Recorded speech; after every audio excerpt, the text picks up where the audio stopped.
जय हिंद दोस्तों, स्वागत है आपके अपने YouTube channel target your goals पे। जैसा कि आप लोग जानते हैं कि हम लोग 60 डेज के टारगेट पे हैं, है ना। उसका आज हमारा डे 2 है, ठीक है। जिसका वीडियो 1 क्लास 10 सोशल साइंस, पिछले 10 वर्ष में सबसे ज़्यादा बार पूछे जाने वाले सवाल, ठीक है।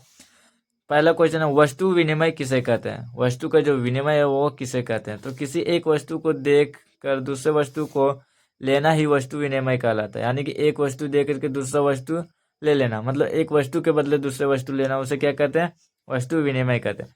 पहले के समय में जब मुद्रा प्रचलित नहीं थी तब किसी एक वस्तु को देख कर दूसरे अपनी ज़रूरत के अनुसार वस्तुएं ली जाती थी। अभी भी बहुत सारे होता है, जैसे कि धान बेच करके कुछ दूसरा सामान खरीदना, तो वो क्या कहलाता है, वस्तु विनिमय। यानी कि एक वस्तु के बदले दूसरे वस्तु देना, उसे वस्तु विनिमय कहते हैं, ठीक है। शॉर्ट सी बात, सिंपल सी बात है।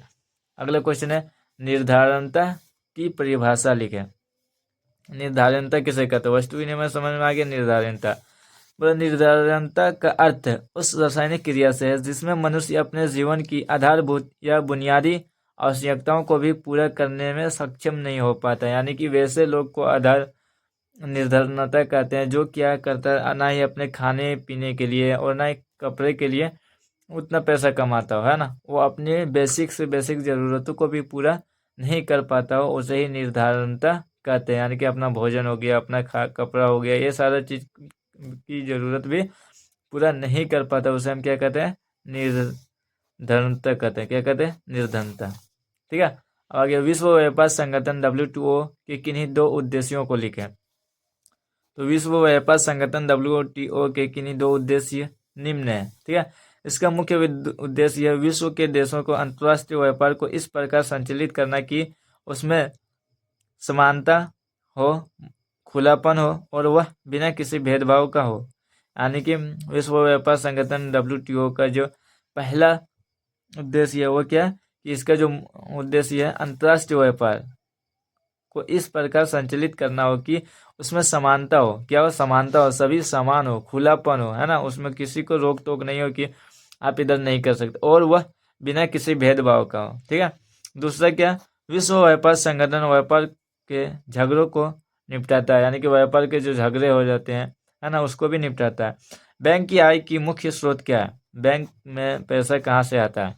जो बैंक का मैनेजर बैठता है, उतना कर्मचारी बैठता है, तो बैंक में पैसा आता कहाँ से, जो उन लोगों को भी पैसा देता है, ठीक है। तो मुख्य आय का स्रोत क्या है, तो देख लेते हैं। बैंक उद्योग कंपनियां और व्यक्तियों की कई तरह के लोन देते हैं। यानी कि क्या करता है बैंक, कंपनी, उद्योग और लोगों को बहुत सारे लोन देते हैं। इस लोन से मिलने वाला ब्याज ही बैंकों की कमाई का मुख्य स्रोत है, और उससे जो ब्याज मिलता है वही क्या है, इसका मुख्य स्रोत है, ठीक है।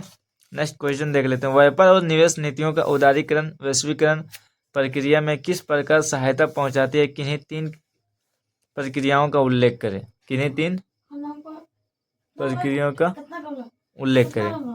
तीन प्रक्रियाएं निम्न है, ठीक है। विकसित देशों को बड़ी बहुराष्ट्र कंपनियां छोटे उत्पादकों को उत्पादन का ऑर्डर देती है। विकसित देशों की जो बड़ी बहुराष्ट्र कंपनियां होते हैं वो छोटे उत्पादकों को क्या करता है, उत्पादन का ऑर्डर देता है, कि बोलता है कि ये वो उत्पादन करते हैं। वस्त्र, जूते, चप्पल एवं खेल के सामान ऐसे उद्योग है जहां विश्वीकरण क्या करता है, चप्पल एवं खेल के सामान ऐसे उद्योग है जहां विश्व भर में बड़ी संख्या में उत्पादन किया जाता है, ठीक है। दूसरा क्या है, बहुराष्ट्र कंपनियों को इन उत्पादों को आपूर्ति की जाती है, फिर इन्हें अपने ब्रांड नाम से ग्राहकों को बेचती है। यानी कि बहुराष्ट्र कंपनियां क्या करती है, छोटे छोटे उत्पादक जो होते हैं भारत के अंदर या कहीं और देश के अंदर, उसको क्या देता है, अपने सामान बनाने का ऑर्डर देता है, ठीक है। और जो सामान बन जाता है उसमें क्या करता है, सिर्फ अपना ब्रांड नाम लगा देता है और उससे ग्राहकों तक क्या करता है, बेचा करता है, ठीक है।